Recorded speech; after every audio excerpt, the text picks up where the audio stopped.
What's going on, guys? I'm Chris, I'm Trevor.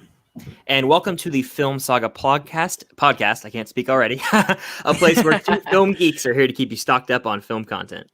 And you guys can find us here on the Film Stock YouTube channel, the video version. You can find us on Apple Podcasts. You can find us on Spotify, Google Podcasts, really anywhere you watch or listen to podcasts. I can't speak either. Wherever you listen to podcasts, you guys can listen to us, the Film Saga podcast, on all of them. Make sure to follow us over on Instagram so you guys can vote in these Mockskers.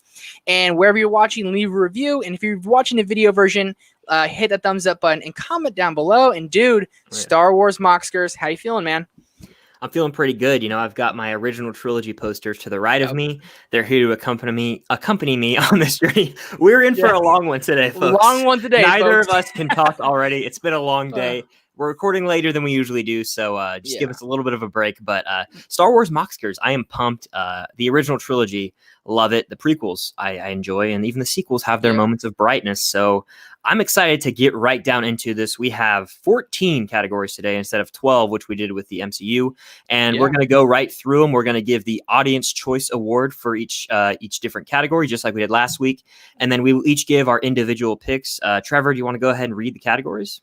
I sure do, bro. So first up, we have Best Jedi, Best Sith, Best Droid, Best Planet, Best Ship, Best Score, Best Quote, Best Romance, Best Lightsaber Duel, Best Hero, Best Villain, Best Trilogy, Best Director, and Best Film. I think we're going to agree on quite many of these. I think almost like 90% probably. We're all going to agree, so... Yeah, there's a high chance that you and I will have the same, and I think the audience choice will agree with a lot. So this might not be the spiciest or the hottest takes of episodes, but I think it'll still be a fun time, and I hope you guys enjoy. So we can go ahead and get right into this thing if you want, man. Yeah, I'm good. So the Mocksker for Best Jedi from the audience, they gave their Mocksker to Obi-Wan Kenobi. I think that was a pretty obvious choice. Hello there. I love Obi-Wan Kenobi. That's where my Mocksker is going, is to Obi-Wan as well. How about you? Of course, Obi-Wan Kenobi has to be the best Jedi, especially in the prequels. Like, I love Sir Alec Guinness playing him in Star Wars A New Hope. He actually got an Oscar nomination. The only acting nomination from Star Wars is in that film for his performance. I did not know that. But then, yeah, it's crazy. And then Ewan McGregor comes in the prequels, and he has this whole unique take on it where he takes the best parts of Alec Guinness, but he portrays it as a way that caters to a younger audience, to a new generation. And hello there. That's just a great quote. I love his the way he delivers lines, man. Gives me chills. Oh yeah.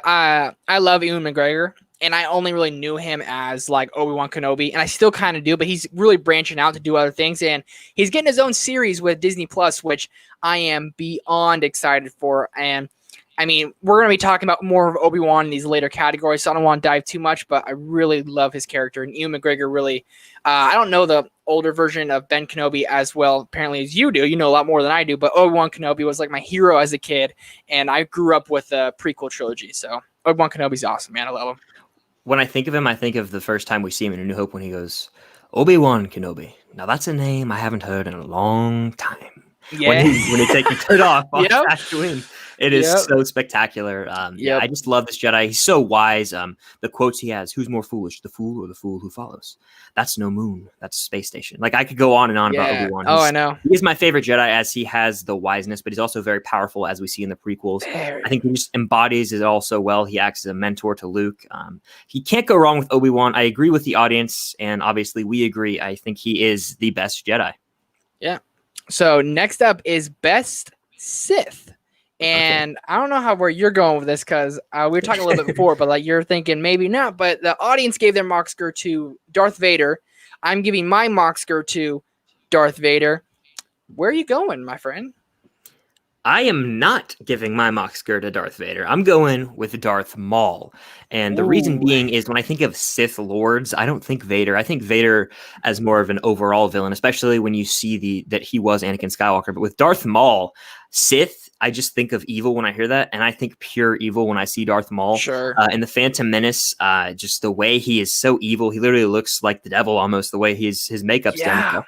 When he pulls out that double-bladed lightsaber, I'm like, this dude's badass. And he just goes in on Qui-Gon and Obi-Wan. And then, of course, he's very much expanded upon in the Clone Wars show, which is fantastic. It adds a whole nother element to his character. I watched the Clone Wars as it aired, so I haven't seen it in a few years, but I remember loving what they did with him there.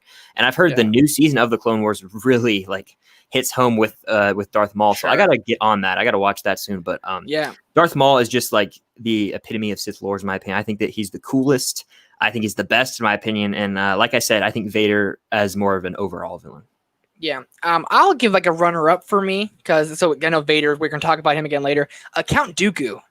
I love Count Dooku, man. I mean, how great he is, the battle they had with him and Attack of the Clones, then Revenge of the Sith. Obviously, he falls to Anakin, but like that scene of what he does to Obi-Wan and does to Anakin, like how just great of a warrior and Sith Lord he is, and how I'm blanking on the name. You can help me out with this. The name of the actor. Chris something, right? Christopher Lee, right? Christopher Lee, yes, there it is. Yeah. He also plays Sauron from Lord of the Rings, so gotta love him there. But that's probably my runner-up. But to me, Vader's the best Sith. He's amazing. He's awesome, and I feel like the older original trilogy, like I feel like if they got like a maybe newer movie with Vader, the special effects we have now, I think we could really see some really cool action scenes with him. We got great ones then, but I think we can get really cool looking ones now. So I love Darth Vader. Vader as a Sith, I think that one scene in Rogue One where he just like turns on his lightsaber and then just kills like all the rebels, just slaughter them at like the height of his powers. Yeah, that's a badass moment with him. But real quick on Count Dooku, I think he would probably be like 3 or 4 for me as well. I just love in Revenge of the Sith when Anakin's like, my powers have doubled since the last time we met, Count. He is good. Twice the pride, double the fall. I just love that quote. How he says it too. His delivery is great.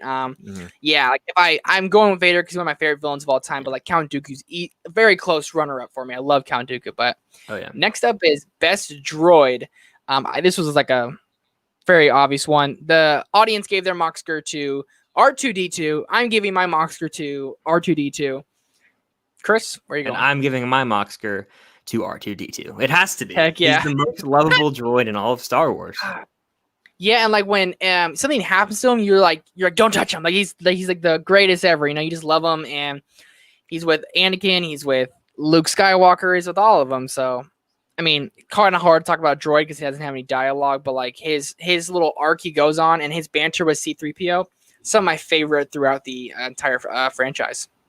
I was going to say, I love how 3PO acts as his translator throughout. Yes. Really, like, it lends to that comedy, and it's kind of comedic relief throughout the original trilogy. But then, even in the prequels, we get to see R2 when they escape from Naboo on the ship, and he's the one droid that stands out and is able to get the shields back running. And that one dude goes, "Power's back!" Like that, he yells that. Yeah. The way he yells at it, I always say that when like the power goes out. I'll be like, "Power's back" when it comes back on. But I don't know. R2 is just like, he's lovable, especially on Dagobah, Yoda, and Empire. Just everything about him, you love him. He's in cahoots with Luke's plan in the beginning of Return of the Jedi. He shoots out the green lightsaber. He's just always there.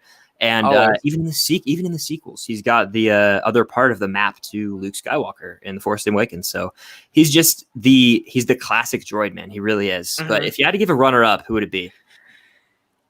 I would say C-3PO because he's definitely our comic relief, but I'm kind of leaning towards BB-8 as well. Something about him I'm a fan of the sequel trilogy, so something about him in the sequel trilogy kind of just like it gave me R2-D2 vibes. You cared about him. He was this cute, cuddly little robot who was always with Rey, and I like BB-8 and what they did with him a lot. I was kind of bummed that R2 wasn't in the sequel trilogy as much, but I thought BB-8 was a pretty good filler. Yeah, I'd probably have to say 3PO is my number 2, BB-8 as well as my number 3. BB-8 takes like a lot of the lovable traits from R2 and then kind of has its own little act that it does. I like the thumbs up that it has. That little moment makes me laugh so hard in The Force Awakens. Yeah. But 3PO, also classic. I like how you get to see their origins in the prequels, R2 and 3PO, and then you see them again in the originals. Just adds that whole nother layer. But droids are cool in Star Wars. The battle droids, they're all right. The battle droid is cool. That's a cool scene, I think, in Attack of the Clones. I like that a lot. And moving on to Best Planet. The audience gives their Moxker to Tatooine, and I'm going to give my Moxker to Tatooine as well. Where are you going? I'm not going Tatooine. I love Tatooine. I think it's a cool planet, but I do hate sand, and it does get everywhere. So I'm going with the forest moon of Endor from Return of the Jedi with Home of the Nice. Ewoks. I love that planet. It was one of my favorite ones in the newer Battlefront game to play on. Oh The yeah. 2015 Battlefront. I love the forest. I've always been drawn to like the woods, and I think that it's got beautiful greens. The sky just looks awesome, and of course, it's home to the final battle on the Forest Moon of Endor in Return of the Jedi, like I said. So I gotta go with that. Tatooine's a classic planet. Don't get me wrong, but something about Endor, even though it's more of a moon, it's still really cool. Yeah, no, I hear you. That would probably be my runner up. I'm an uncultured Star Wars fan. I don't know the names of all these planets that well. So, but Tatooine, a real reason, no lie. If you go to Galaxy's Edge in Disneyland, they have this drink. It's called Tatooine Sunset. It's like peaches and pomegranates, and like it's the best fruit drink you can get. And it was like the small little ice cubes that they have. Like they just, I don't know what about it. I love that drink so much. So that's kind of like I'm really leaning towards there. But it's also. It's really cool to see in A New Hope, Tatooine, and like Luke Skywalker's home, so Tatooine's pretty dope, man. I'm so envious that you got to go to Galaxy's Edge because I haven't been able to go yet. I've been 3 times, and it's amazing. God, it's amazing. It opened like right after the last time I went, which made me so upset. Yeah. I'm planning to maybe, make a visit in December. Depends on how everything's going. Of course, I'd go to Hollywood Studios in Orlando, not all the way out in Cali. But I want to go to both eventually. Yeah, I want to go to both eventually. And I think they have blue milk, right? I've never tried that. So when we go together one day, we'll have to try it together. $10 says it's overpriced by $10. It's probably about $10 too much. Yeah. All right. Back on track here. Next up, we have best ship. It's going to be a clean sweep. The monster goes to Millennium Falcon. Like, come on. Come on. A runaway. Yeah. It's the ship that made the Kessel Run less than 12 parsecs. It's got to be the best ship. Come on now. It's great. And my favorite moment with a Falcon is in Force Awakens. She's like, that hunk of garbage over here, and it's the Falcon. You're like, you're just a kid. You're just like, no way, there it is. And then one of my favorite Star Wars moments in all of Star Wars is when Han and Chewie come in, and he's like, Chewie, we're home. You're like, old Han Solo, I am so down for this. It was really awesome moment. And again, at Galaxy's Edge, you get to fly the Millennium Falcon, and you're like walking in through the tunnels. And like, to me, I was like, oh my God, I feel like I'm in A New Hope and Empire Strikes Back. You get to see these tunnels. No lie, you'll get that nostalgia feeling. It's so badass. I love it. I cannot wait to walk on the Millennium Falcon, dude. I'm probably going to cry, honestly. But I almost did. I was like tearing up, man. It's amazing. Beautiful. When it comes to the Falcon, for me, I think some personal backstory real quick. We can get a little personal on this podcast. I was like 5 years old. I think it was my birthday. And I got the Millennium Falcon, the massive like toy for my birthday. And I lost it. There's like pictures of me. My face is red. I'm screaming. I'm so excited. Opening it. I was losing it. And I still have that ship. I play with it. Like I played with it all the time. And every now and then, like on this past Star Wars Day, it's like, it's in a closet somewhere. I went and got it out and I like flew around like, I thought I was so cool. I love that thing. Maybe I need to put it on display out here, but you sure do. I was about to say, get in the videos. That is awesome. It's vintage. Yeah. But when it comes to my favorite moments with the Millennium Falcon, I obviously love in Empire when they're going through the asteroid field. One of my favorite quotes, might be my favorite quote, we'll see later, is said in that sequence.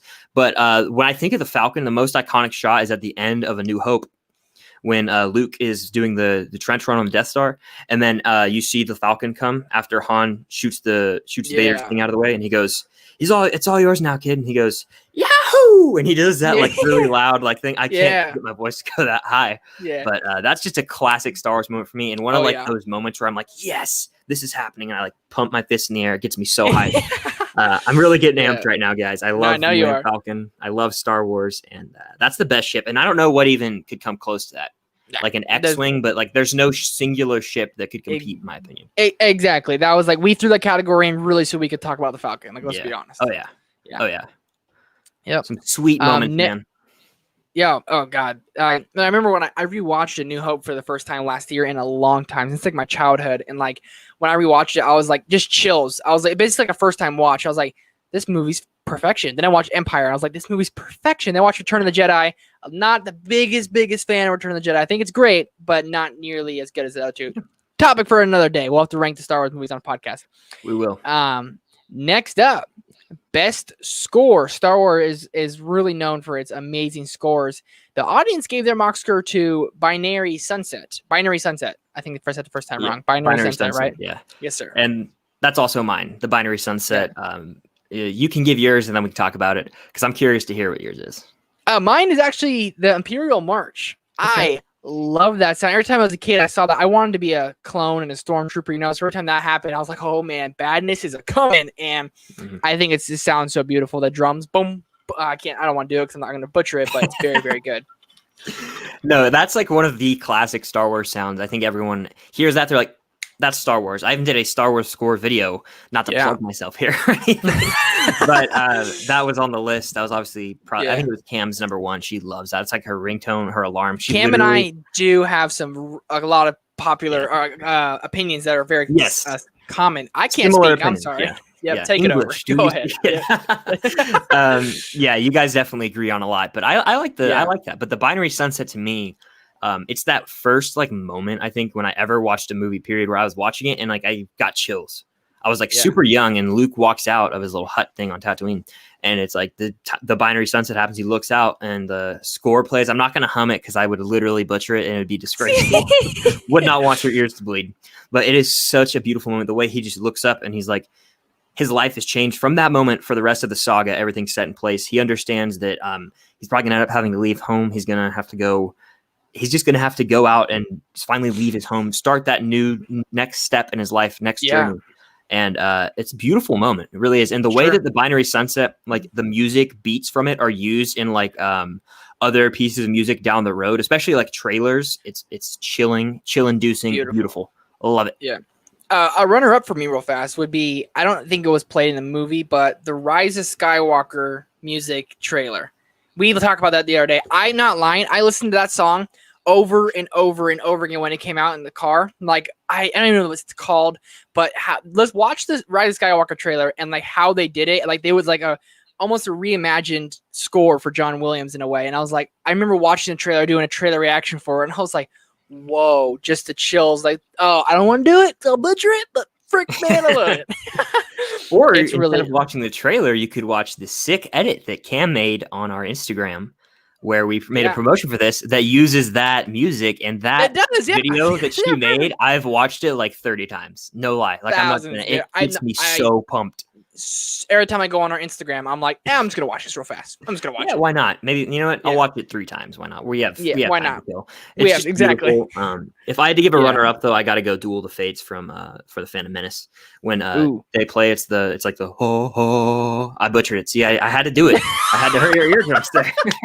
See, I don't even know what tone that was. I'm not a music guy. Man, that's great. He lets the double bladed lightsaber out, and then like they just go, and then it's like, oh. I sound like I'm in Step Brothers now. The finale of Step Brothers. Oh my god! But when they're just going at it, dude. Keep going. This will be a clip for the Instagram. Oh my god! But man, it's so great.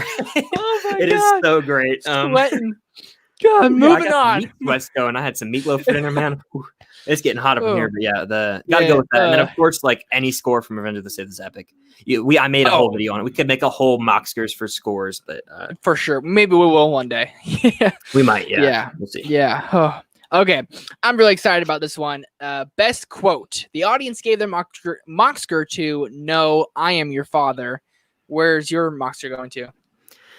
All right, so like this is the one that I've had the toughest time awarding, and it's kind of cheating, but I would say any Han Solo line. But if I had to pick one, I'd say "Never tell me the odds." It's from Empire Strikes Back when they're going through the asteroid field, and C-3PO's like, "Sir, the odds of successfully navigating an asteroid field are 3,720 to 1." And he goes, "Never tell me the odds." And then the asteroid field music kicks in, the da na na na na na na.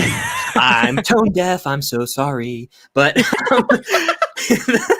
I'm really like slaughtering some people's eardrums today. I'm so sorry. Oh, man. But the way that he like keep going, who cares? It's so great. I have to go with that. But also, and when he blows Greedo away and he goes, "Sorry about the mess," and he flips the coin to the bartender. Yeah, that's another iconic moment. So I gotta go with one of those. Yeah. So Han Solo and Leia, it's more like a conversation, but the quote, "I love you, I know." That's just beautiful. I love that. But mine's coming from Revenge of the Sith.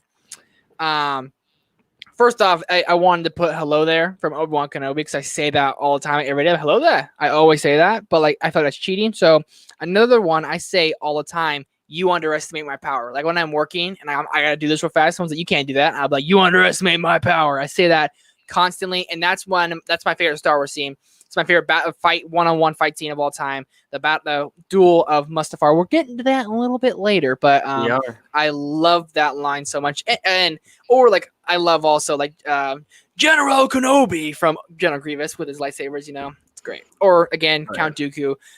Good, double the pride, twice the fall, or twice the pride, double the fall. Yeah, great. All great. And I think that if I had to pick like a few more, there's one that I love to send a gif of people to. It's in that same scene that we were just talking about from Revenge of the Sith, where Palpatine goes, "Do it." The way he says it like I don't know what is wrong with his throat, but he's like, I know. Do Kill him. Yeah. Kill him now. And then he's like, it's not the Jedi way, and he just goes, do it. So like what? Yeah, that's super funny. Oh man. Okay, moving on to best romance. Clean sweep for the Oscar category here. It's Han Solo and Princess Leia. Come on. This is like the biggest runaway category you'll ever see on any Mocksters episode. There's no other romance that's this compelling in Star Wars. Yeah. And I think that I Love You, I Know solidifies that. It really does. Exactly. Oh my gosh, yeah. And like Anakin and Padme was like, I think in second place with 0 votes. I think like the 20-something people who voted all voted for Han and Leia. Like no one else voted for anything else. It's honestly, we don't really need to talk about it because we've talked about it already like a bunch, but like, how can you not? That's one of the most iconic relationships ever. How they have so much banter in the beginning, back and forth, and a romance. I guess you can kind of do. It's more of a bromance. Han and Chewie. If we're talking bromances, Han and Chewie all day. But for romances, for sure, yeah. And like Han and Chewie. Han and Leia just have the best banter from A New Hope when they're like going at each other in the garbage disposal when they get out, and then she's like coming at Chewie. She's like, "Will somebody get this big walking carpet out of my way?" Yeah. And like, oh, and your worshipfulness, I think he says, or something like that. And then, of course, my favorite between them is when she goes, "Why you stuck up, half-witted, scruffy-looking nerf herder." Yeah. Nerf herder. Yeah. Scruffy looking. The way he's I just it's great. Yeah, it's like great. They have the best, and then their first like kiss on the Falcon and Empire. It's the score. I think it's like Han Solo and the Princess plays, and then of course that leads up to I Love You, I Know, and then there's a callback to I Love You, I Know in Return of the Jedi when the roles are reversed. It's just like roles are switched. They have the perfect romance. Yeah, you can't express enough. One of the best romances in any movie ever. It's perfection.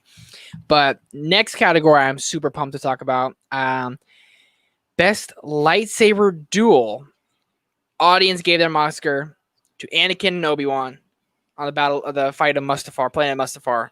That's mine. Like I said before, I kind of gave it away a little earlier. My favorite one-on-one fight scene of all time. That's just emotional. You were the chosen one, screaming at him, like you were my brother, Anakin. My brother, and I say all the time, you were my brother. I loved you. I love that line so much, and it's anything with brothers. Anyone who knows me, anything with brothers, kind of rips my heart apart a little bit. So I'm like, oh man. But what's your Oscar go to? All right, so I did struggle with this one because I literally would watch the lightsaber fights all the time as a kid, and I would pause the scenes and I would get my toys out and I would reenact them. Yeah, that's what I did growing up. But I want it to be different for the sake of being different, but I can't. The best one has to be Anakin versus Obi-Wan, Revenge of the Sith. It's just the dialogues they have exchanged leading up to the fight. While it might not be like the best written, it's freaking epic. I don't care what anyone says. I love it. And then he's like, I will do what I must. You will try. And then he does the flip and they just go at it. And it's the amount of work they put into that fight. I watched them behind the scenes on the DVD growing up. Crazy how many hours they spent choreographing it.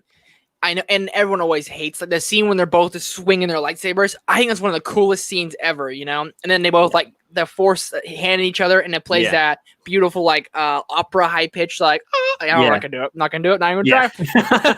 I would really purchase them, but it's like that. And they're just sitting there. It's like that score and that scene, how fast it is, but no, like super fast, super high pitched, and everything. And everything about that scene screams emotions, and Anakin just proved he wasn't ready to take on the Jedi Master. I mean, You're and Obi-Wan's like, you're the chosen one, supposed to bring balance to the Force. Whatchamacallit? Yeah, I'm gonna cry. I'm gonna cry. When Anakin like is on the ground and he forces the lightsaber and he's holding it like this in front of his face, like he's laying on his back and he's like shaking. I always do that when I'm like playing with a toy lightsaber because I'm weird. Yeah.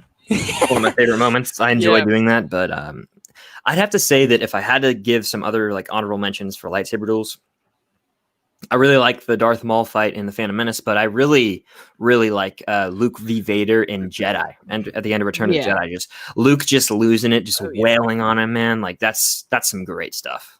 Yeah.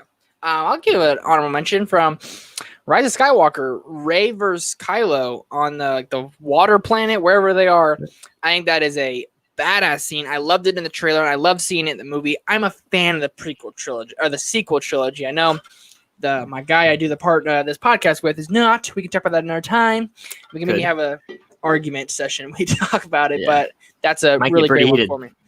Yeah, we might not like each other anymore. Probably not. But I will admit, the Rey v. Kylo in The Force Awakens. Is that what you just said, or did you say Rise of Skywalker? I said Rise of Skywalker, but Rey v. Kylo and Force Awakens. Force Awakens is sick, dude. In the snow, when like you think Finn's gonna be the Jedi going in, and then the moment I still get chills every time. I still love The Force Awakens when she forces the lightsaber into her hand, and then it's like a reprise of the Binary Sunset almost. Chills down my spine every time. I literally in the theater, I was like. And I like had tears in my eyes. It was so good, dude. And then just the aesthetic of the blue and red in the snow and when they're up against each other's face, I love that. And when she like opens her eyes, you feel channels the Force, man. There's so many great lightsaber duels, man. Yeah, and what I loved about The Force Awakens is because the whole time I thought Finn was going to be the Jedi. You know, like obviously started leaning towards that Rey was. When he had the lightsaber in the trailer, you're like, oh, this guy's gonna be the new Jedi. It's gonna be sick. But like Rey got it. It was so awesome. Yeah, that reminds me. That gives me chills. Like when Cap wields Mjolnir in Endgame. That's the kind of chills it gives me. Like this, I was like, oh my god, I was not expecting it at all. So I love that a lot. I think it's great. Yeah, I would love to see another epic lightsaber duel. I don't think we've gotten one that's truly epic since The Force Awakens. I don't like The Last Jedi obviously was lacking in that category. And The Force Awakens, and The Rise of Skywalker never really delivered for me, at least. I think there were some cool ones. But like a epic, like I'm talking prequel. I think the prequel had like the epic ones, or even like a Empire, like a Vader, Luke, and Empire, like a prolonged, like really emotional lightsaber fight. I would like to see one in a future film. Yeah, they definitely missed out on that. They made some decisions I don't even agree with, but we definitely needed a big, huge showdown with Kylo Ren and Rey, someone else, something like that. We needed a big one like we got. Like, I mean, the prequel trilogy, you have so many lightsaber duels. From Qui-Gon, Obi-Wan versus Darth Maul, Attack of the Clones, you have like the big Jedi battle in the arena, and Count Dooku versus Anakin, Obi-Wan, the Revenge of the Sith. You have Count Dooku v. Obi-Wan, Darth Sidious versus all the Jedi, and Mace Windu, and there's so many in the prequel. And then the sequel trilogy came. I was like, nah, we're not gonna do those. Yeah. All right, moving on. Sorry, we're still on that one a little long, but next up is Best Hero. And we already did like Best Jedi, Best Sith, but Best Hero and Best Villain we thought could be different. So my Best Hero and the audience's Best Hero, our Moxer goes to Han Solo. Throw me right in there in that category. I'm going Han Solo. He's actually my favorite character in all of Star Wars. Love him to death, man. He's the coolest. I already quoted him like 30 times, but he's just so cool. Exactly. The way he sits down in the canteen, he goes, I'm Han Solo, Captain of the Millennium Falcon. It's just like, you're so cool, dude. Like, you haven't heard of the Millennium Falcon? Yeah, exactly. He's just like Harrison Ford was just suave, just a good-looking man in '77 when this movie came out. And then, of course, he went on to be Indiana Jones. But he's like the embodiment of cool in my mind. I wanted to be him so bad when I was little. I even dressed up as him in like high school for like it was like senior year. I think it was like character day for like the seniors or whatever. I dressed up as him. He's awesome. No shame. I love Han Solo, dude. And then I love him. In The Force Awakens, his death is so sad. I got spoiled before the movie, unfortunately, but it was still sad. That's rough. Now, when it happened, I jumped like no. But like, you gotta think about it too. Harrison Ford is he's getting older. He's in his 80s. So like to do that movie, like still reprise his role, do some cool action stunts and all that. I was like, I'm glad we got to see him back. I don't know how I feel about killing him. I wish he retired. I wish he did something like that. But hey, happens. But Han Solo is the definition of cool, as you said. Han Solo is the definition of like the ultimate hero. You think he's always down there for himself, but he always comes back to save the day, like in A New Hope, and he's driving. Come on, I can't say enough good things about him. He is awesome, the definition of cool, and I have to give some love to his loyal sidekick Chewbacca. He's like really close for me. Like Chewbacca and Han, like very hard to separate the two. I think that Chewie's just so lovable. He's like the pet of the group almost. Like he's just, you love him. Yeah, he's like you root for he's Chewie. always there. Exactly. Yeah, when he shoots Kylo in The Force Awakens, like with his crossbow right after he kills his Han, that's like a great moment too. Great when like Chewie's like yelling, you know, like in his Wookiee voice. Yeah. It's great scene, sad death, but a very awesome.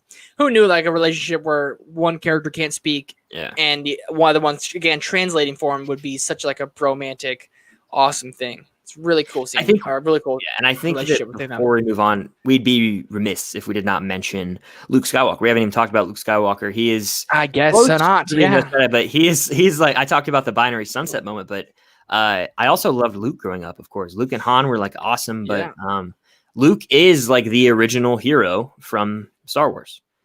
Simple fact of life. He is, and he's awesome in that original trilogy. Oh yeah, I made his lightsaber at Galaxy's Edge. Like I love Luke Skywalker, and not the biggest fan what they did with him in The Last Jedi, how he kind of acted, but like in the original trilogy, Luke is awesome. He's this kind of whiny kid in New Hope, but really becomes in that Jedi. And when he comes in that all black suit, I have no idea where he got the green lightsaber, so please let us know in the comments or DM us where he got the green lightsaber, because I would love to know.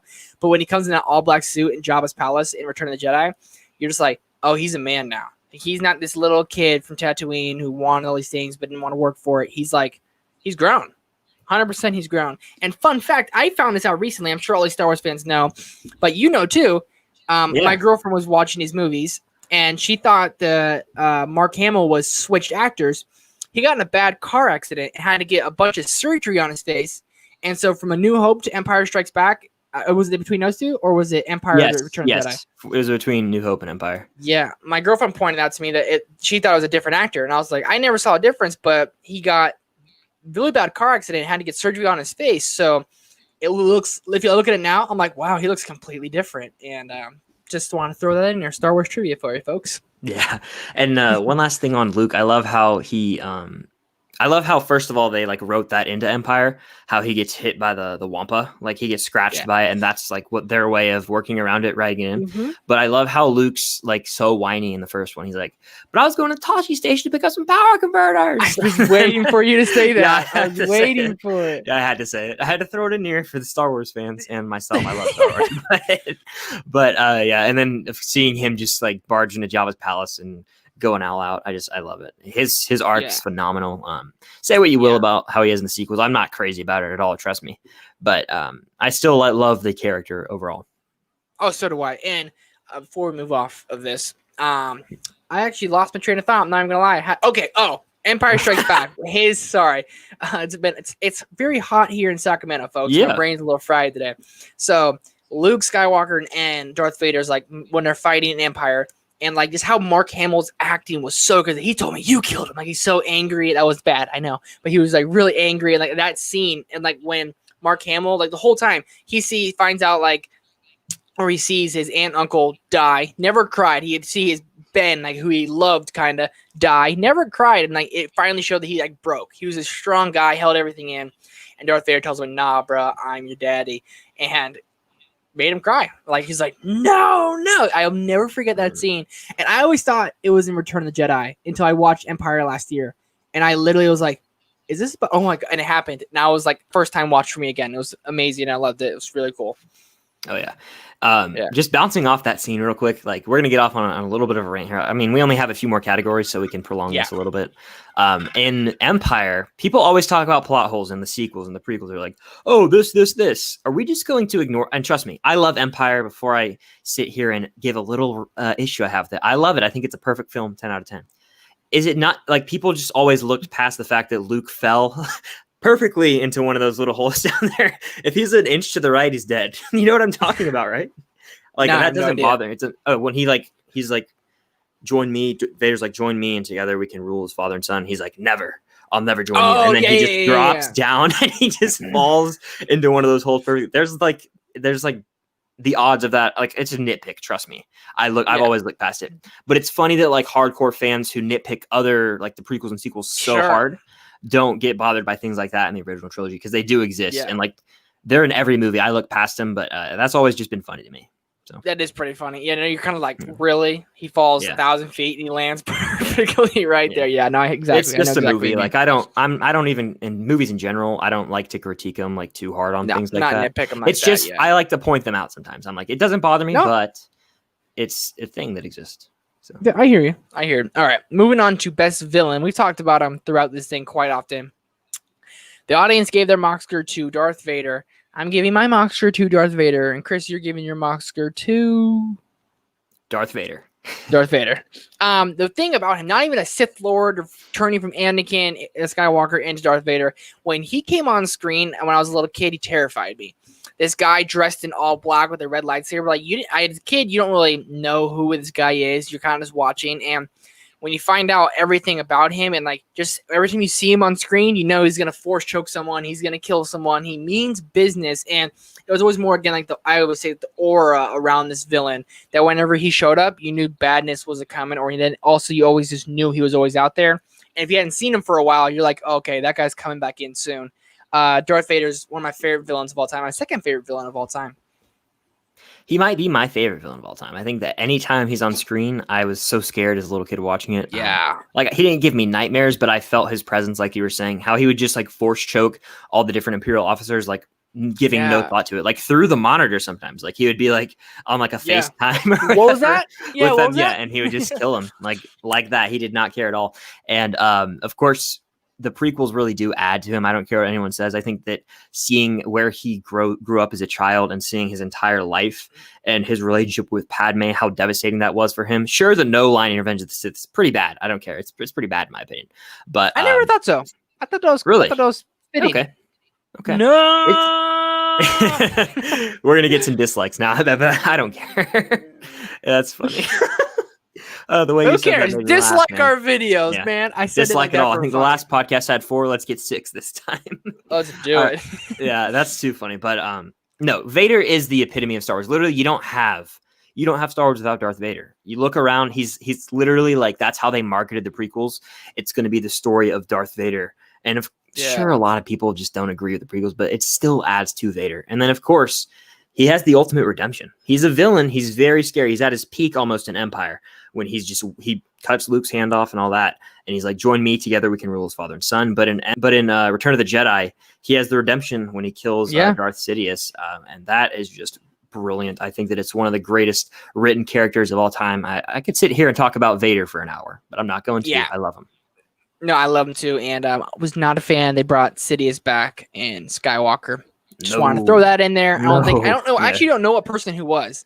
But that moment, that kind of took everything away from that moment, if I'm being quite honest. It did. That's why I just don't acknowledge that 9 happened. All right. Moving on now to best trilogy. We've been talking about it the whole time. My Moxker, the audience Moxker, and I believe your Moxker is going to the original trilogy. 100%. 100%. Has to. And then we've gushed about these a lot. We don't have to gush on them too much. We can talk about the next two a lot more. But original trilogy is everything Star Wars. When you think Star Wars, you think the original trilogy. Really it? Yeah, well, A New Hope and Empire are 2 of my favorite films of all time, so that right there gives them the edge. But Return of the Jedi is fantastic still to me. I think it wraps it up so perfectly, and that's what I love about the original trilogy is every character is lovable. They all have their moments to shine. It's got the heroes and the villains you root for. It's written so well. I don't mind the second Death Star. I know a lot of people have issues with that. I don't mind the Ewoks. I think they're cute, and I think that it makes sense that they could defeat the Empire. So that's just my take. Yeah. Sure, it would have been cool if they were Wookiees, but that is what it is. And then you got the prequels, which would be my second favorite trilogy because there's a vision from Lucas and it's enacted from beginning to end, whether you like it or not. There was a plan for that trilogy. And I grew up watching those. And then you have the sequels, which would come in last for me. Just because I think I love The Force Awakens so much. And then Last Jedi was vastly different. Rian Johnson kind of just like threw everything out the window. They didn't have like a plan for where they wanted the characters to end up, which I think is necessary for modern day trilogies. And then Rise of Skywalker was just trying to please everybody. It was, and it kind of threw everything out of The Last Jedi. Yeah, and they said, "Hey, it was like they should. If you're gonna do a trilogy, you should definitely have one director do the entire trilogy." I agree. My for the most part, opinion. In my humble opinion. So, or at least the last two movies, like the New Apes trilogy was a Wyatt something, I want to say, directed the first one, and then Matt Reeves. Yep. Yeah, exactly. So, but the original trilogy again, near dear place in my heart. I'll never forget it. I love it. Favorite trilogy of all time for me, Golden. I watch it probably 2 to 3 times a year. I love it. Yeah, no, easily. I always watch it. No, I'm going to start watching it. I watched it last time around November, December time. I don't know why. It gets me kind of like in a holiday mood. I don't know why. It's like Rocky. You watch those. Star Wars around Christmas is like my favorite thing. I love Star Wars around Christmas. I don't know why. It's like puts me in the mood. I'm kind of like, yep. Mm-hmm. I feel good now. Yeah. It gets cold. I snuggle down with a blanket and I'm like, original trilogy. Let's run it.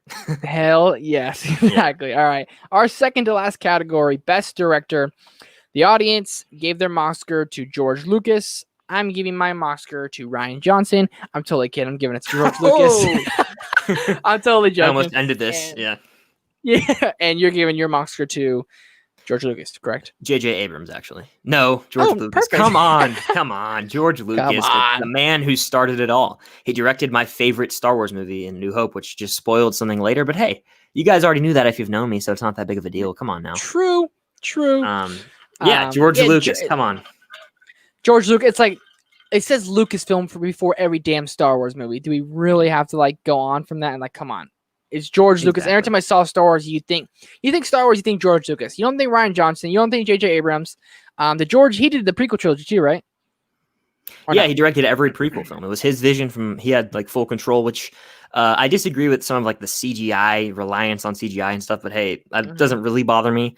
He still got to have his vision, and he's the creator of Star Wars. So like, he obviously is my favorite director. Like I said, it's his baby. It's his child. Say what you will about the prequels, complain all you want. Like they exist and we can't change them. And as much as I even dislike some sequel stuff, they're canon and they're not getting changed. So George Lucas directed 4 Star Wars films. He's directed the most out of any director, and he's my favorite. He's the best, I think. Yeah. What did he direct in the prequel? He directed all 3 prequels, and then he only directed A New Hope. Irvin Kershner directed Empire, and Richard Marquand directed Return of the Jedi. Look at Chris, everyone. He knows his Star Wars. He knows his Star Wars. Just a little bit. Yeah. But George Lucas, it's his vision. It's his goal. It's what he's known for. I don't know what else he's done besides Star Wars.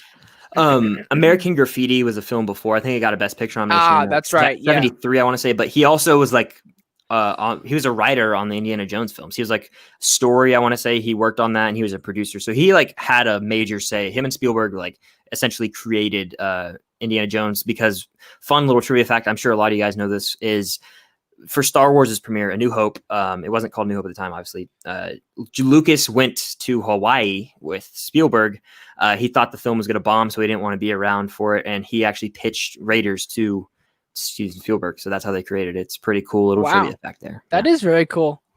Yeah, I can imagine how you felt like creating this like epic Galaxy Quest movie back in the 70s. He was like, oh my god, no one's gonna go see it. Oh geez. Exactly. Completely different world back then. Cultural phenomenon. Like Star Wars is an entity in and of itself. Like everyone knows what Star Wars is, whether you've seen the movies or not, which most people have. You know what Star Wars is. It's iconic. It's beyond iconic. Beyond iconic. Yes, exactly. And whenever like I have my Star Wars shirts, I'm a pretty big fan of Star Wars. I'm not huge, but I'm a pretty big fan of Star Wars. And like if I'm anywhere, I'll see every Star Wars movie in theater I can. I have my Star Wars merchandise I wear. I have my Star Wars blankets. I mean, come on.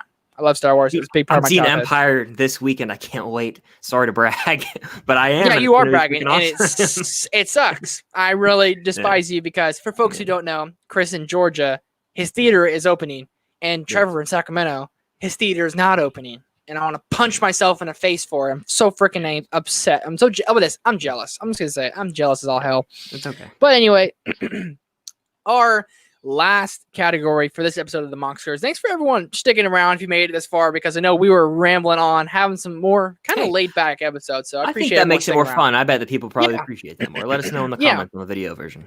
Yeah, like if you're laughing too much, just like fanboying and gushing about Star Wars and constantly talking at the same time. That's just the thing we do.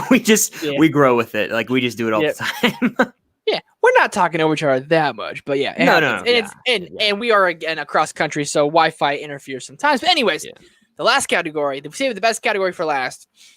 Best film. The audience gave their Oscar to Empire, and we actually all disagree on this. So they gave theirs to Empire Strikes Back.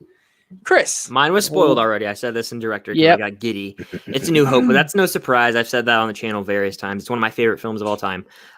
Star Wars is what some people call. I switch. I'm like Star Wars or New Hope. It's been adapted to A New Hope, obviously, like in canon, but it's still Star Wars. Like you say, oh, I love like the movie Star Wars. It's the first one, but yeah, that's mine. That's the best in my opinion. But you give yours, and then we'll talk about it. So. This is more of I'm kind of cheating because I'm saying favorite. That's what best is to us, our favorite, right? I think the best made Star Wars film is Empire Strikes Back. But my favorite is Revenge of the Sith. And I own that with pride. And every time I make a Star Wars video and I say that, I get a massive amount of dislikes. I don't care. Don't care at all. I love Revenge of the Sith. I watch it once or twice a year. I watched this movie all the time as a kid. I remember when it came out on DVD, I watched it twice the night I bought it from Costco. I got it at a minimum day of school the next day. I was in second grade. So then I came back from school the next day, watched it again. The fight on Mustafar, bruh. The Anakin and Obi-Wan. How that just, I'll never forget it. Never forget it. It's, and I watch it on YouTube all the time. And I literally used to listen to it while I would drive. And when my girlfriend and I would drive to Disneyland, I would be listening to it. And she'd say, "What are you listening to?" And then Obi-Wan would be like, "It's over, Anakin. I have the high ground." And I would just be quoting the whole movie. Like, that's how much I love that scene. Yeah. And that scene alone, trust me, I know the dialogue's kind of cheesy. But I love General Grievous. I love what they did with him. I wanted a little bit more of him, but I thought what they did with him was brilliant. I love how Obi-Wan's riding on that big lizard thing, dude. You know? That thing is awesome. The clones turn. We get to see the revenge of the Sith. We get to see Anakin become Darth Vader. And one of my favorite Star Wars moments, when Darth Sidious says, "You'll be known as Darth Vader." And you're like, holy Santa Claus. Wow. It's great. Fantastic. Dude. I love it. So that's my favorite. Another moment in that movie, because I want to talk about it a little too.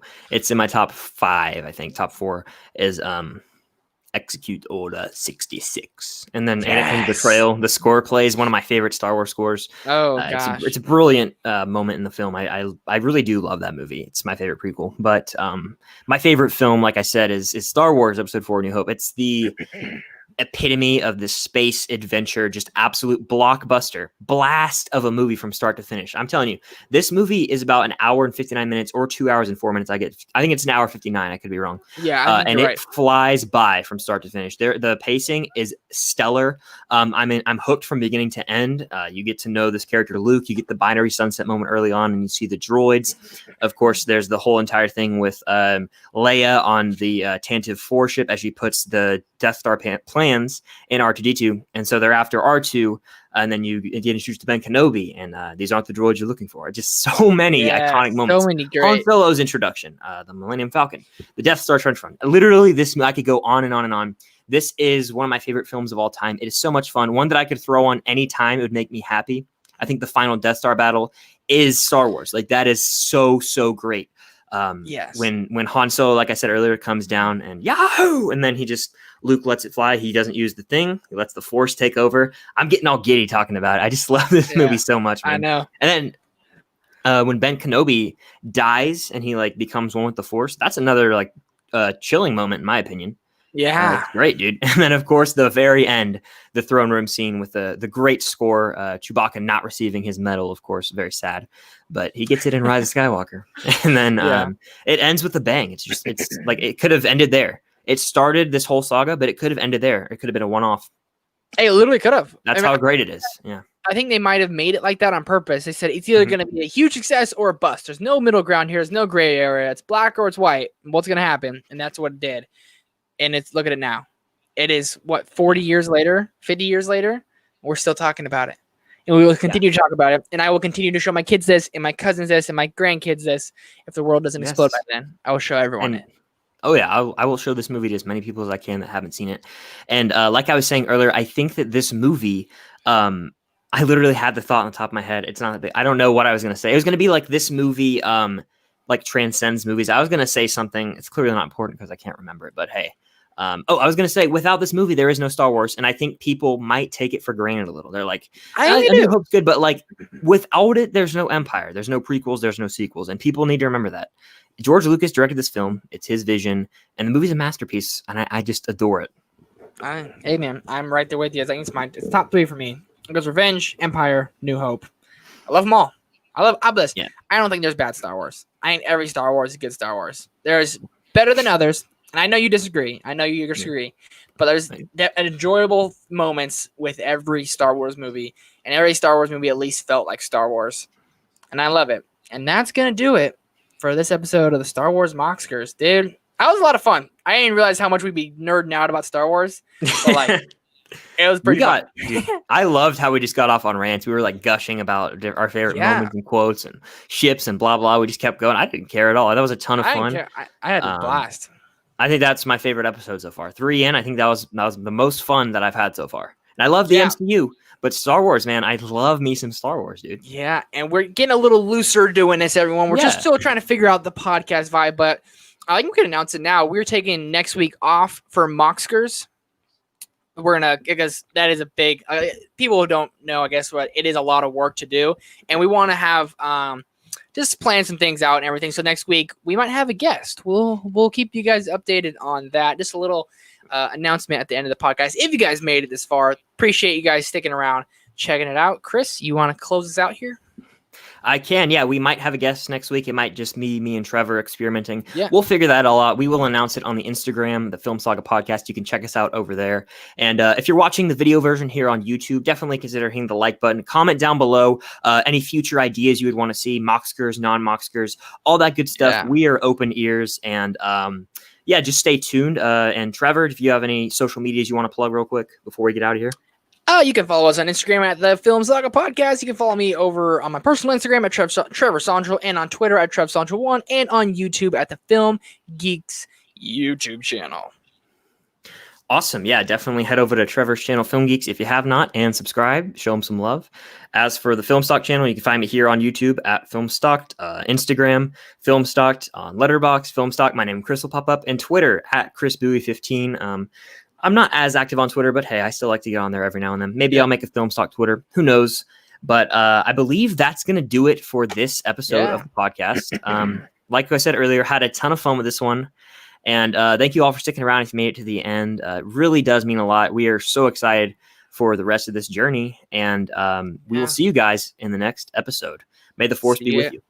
May the Force be with you. Boom!